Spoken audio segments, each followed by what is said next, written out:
Film बनाने वाले हर मौजू पर फिल्म बनाते हैं। अक्सर फिल्मों को हकीकत का रूप देने के लिए इसमें खास किरदार, हीरो, हीरोइन और विलेन जैसे फनकारों को तरतीब दिया जाता है। हर मंजर में नाजरीन की तफरीह का ख्याल रखा जाता है ताकि देखने वालों को बोरियत का एहसास न हो। हिंदी फिल्मों में मज़ाह के अलावा कुछ मौसीकी का तड़का भी लगा दिया जाता है। कुछ लोग हंसने के लिए तो कई बेहतरीन मौसीकी के शहर में डूबने के लिए फिल्में देखते हैं। ये उन दिनों की बात है जब देश का बंटवारा नहीं हुआ था और शकरगढ़ गुरदासपुर का हिस्सा हुआ करता था। ये एक खामोश सा हिस्बा था जहां अभी तेज रफ्तार जिंदगी के कदम नहीं पड़े थे। यहाँ रहने वाला एक तालिब इल्म अचानक मुंबई की ट्रेन में चढ़ गया और एक्टर बन गया।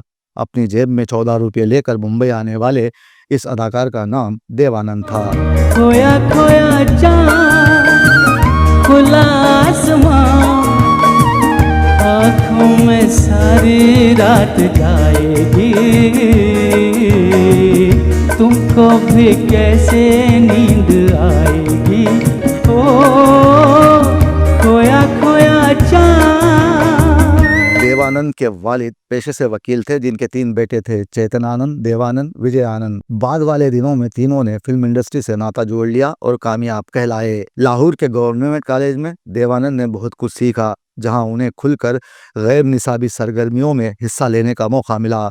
देवानंद एक पुरएतमाद नौजवान थे। गवर्नमेंट कॉलेज लाहौर की तरबियत ने उनके एतमाद में मजीद इजाफा कर दिया। देवानंद के वालिद सख्त गिर इंसान थे जबकि उनकी माँ बहुत हलीम तबीयत की मालिक थीं। देवानंद अपनी माँ को बहुत चाहते थे। आगे जाने से कबल आप यहाँ देवानंद की फिल्म का ये गीत देखिए। बहुत भूला है बेचारा, न जाने किस पे आएगा, है अपना दिल तो आवारा, न जाने किस पे आएगा।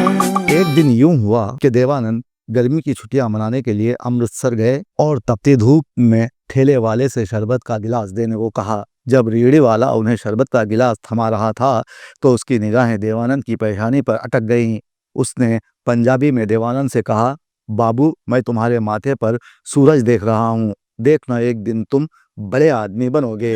क्या खाक वो जीना है जो अपने ही लिए हो, अपने ही लिए हो, खुद मिट के किसी और को मिटने से बचा ले, मिटने से बचा ले, अपने पे भरोसा है तो ये दाव लगा ले, लगा ले, दाव लगा ले, तकदीर से बिगड़ी हुई तकदीर बना ले, तकदीर बना ले, अपने पे भरोसा है तो ये दाव लगा ले, लगा ले, दाव लगा ले। इंसानी जिंदगी में कई वाकयात ऐसे भी रोनुमा होते हैं, बाद में उन पर सोचकर इंसान गमगीन हो जाता है। एक दिन अचानक देवानंद की माँ इस दुनिया से चल बसी। माँ के गुजर जाने के बाद देवानंद को लगा कि जैसे वो भरी दुनिया में एकाएक अकेले हो गए हैं। उनकी माँ दुनिया में नहीं थी और बाप से उनकी कभी जमती नहीं थी।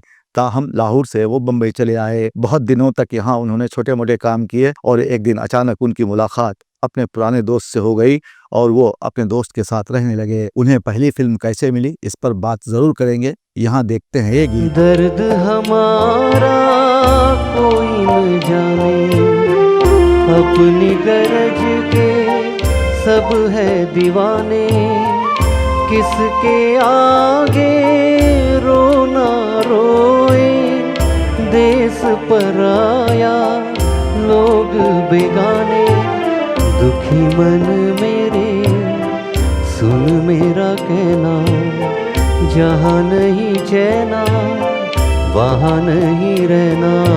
प्रभात फिल्म्स वालों को अपनी फिल्म के लिए एक नए लड़के की जरूरत थी। जब इसका पता देवानंद को हुआ तो वो फिल्म कंपनी के दफ्तर पहुंच गए जहां बाबू राय से अपना तारुफ उन्होंने यूं करवाया और कहा कि यकीनन मैं ही वो लड़का हूं जिसकी आपको अपने किरदार के लिए तलाश है। बाबू राय को देवानंद की ये अदा अच्छी लगी, ताहम उन्होंने ऑडिशन के लिए उन्हें पुनः रवाना कर दिया। देवानंद जिंदगी में पहली मर्तबा इतना खुश हुए थे कि जिसकी इंतहा नहीं, क्योंकि वो पहली मर्तबा मुंबई से पूना तक फर्स्ट क्लास डब्बे में बैठ कर जाने वाले थे। उन्होंने टेस्ट पास किया और 1946 में उनकी पहली फिल्म हम एक हैं आई और बुरी तरह फ्लॉप हो गई। तेरे तीरों में टूटे प्यार के खजाने हैं, मेरे लबों पे देखो आज भी तराने हैं, मेरे लबों पे देखो आज भी तराने हैं, डंडर डंडर डंडर डंडर डंडर डंडर डर डा।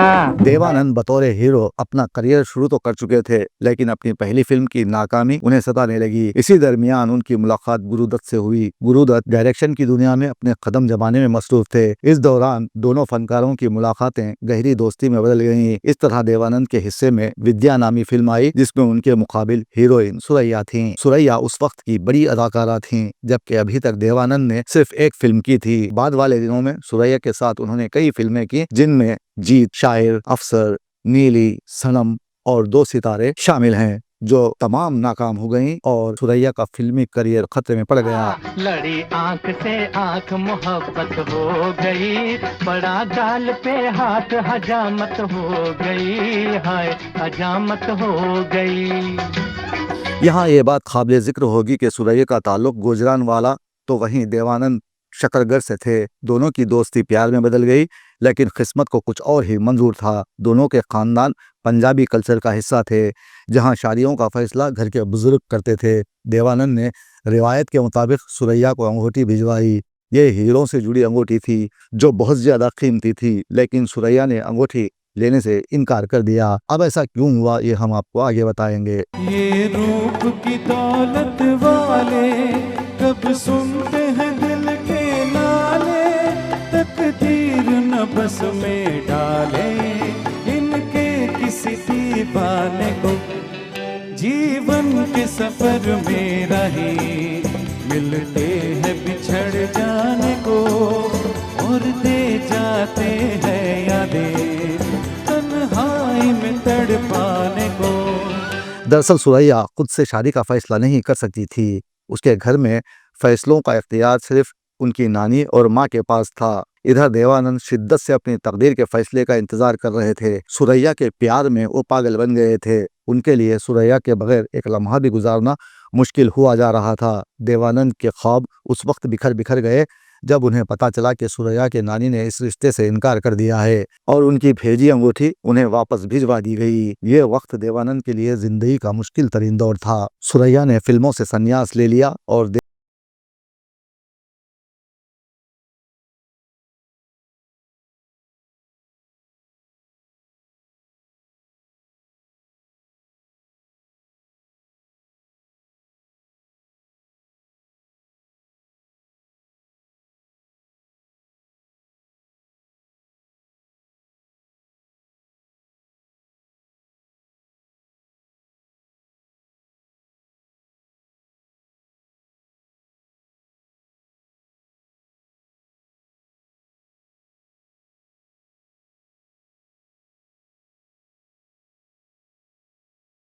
ताहम देवानंद ने हिम्मत दिखाई और अदाकारी सीखने लगे। ऐसे में देवानंद ने अपने भाई चेतन आनंद के साथ मिलकर नौ केतन फिल्म्स की बुनियाद रखी, जिसके तहत 1991 में फिल्म बाजी बनाई गई, जो बॉक्स ऑफिस पर कामयाब साबित हुई। देवानंद को महसूस हुआ कि वो भी एक अच्छे अदाकार कहलाने के लायक हैं। एक पल और है ये सुना, सुन जा दिल की दास्तां।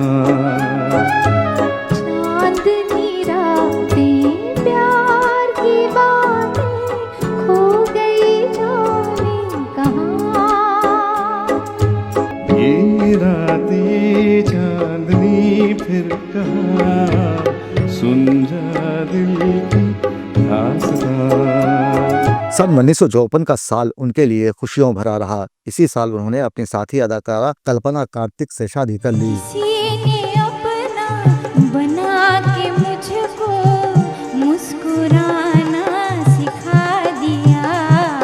अंधेरे घर में किसी ने हंस के चिराग जैसे जला दिया। कल्पना और देवानंद की ये शादी फिल्मी दुनिया की एक कामयाब शादी साबित हुई। उनकी बीवी ने शादी के बाद फिल्मी दुनिया को खैराबाद कह दिया और अपनी सारी तवज्जो घर और बच्चों पर मरकूज कर दी। हालांकि इस दौरान देवानंद एक लड़के के बाप बन गए, लेकिन वो अपनी पहली मोहब्बत को भुला ना सके। और देखा जाए तो सुरैया ने भी सारी उम्र शादी नहीं की और कुमारी ही इस दुनिया से चल बसी। यहाँ से शुरू होती है देवानंद की नई जिंदगी। उन्हें दिलीप कुमार के हमरा इंसानियत में काम करने का मौका मिला। उस दौर में दिलीप कुमार बहुत बड़े अदाकार माने जाते थे, ताहम दोनों की ये फिल्म कामयाब साबित हुई। अब यहाँ से शुरू हो जाता है देवानंद की कामयाबी का दूसरा सफर, जहाँ से उन्होंने हिट फिल्मों की लाइन लगा दी और काला कोट, लड़कियों के खून से लिखे गए खतूत, उनके बालों के स्टाइल पर हम बात करेंगे अगले इतवार। तब तक के लिए हमें दीजिए इजाजत। अगर आपको हमारा ये प्रोग्राम पसंद आया है तो आप हमारे चैनल को सब्सक्राइब कीजिए, साथ ही कमेंट करना और लाइक करना ना भूलें। आपके ऐसा करने से हमारी हौसला अफजाई होगी।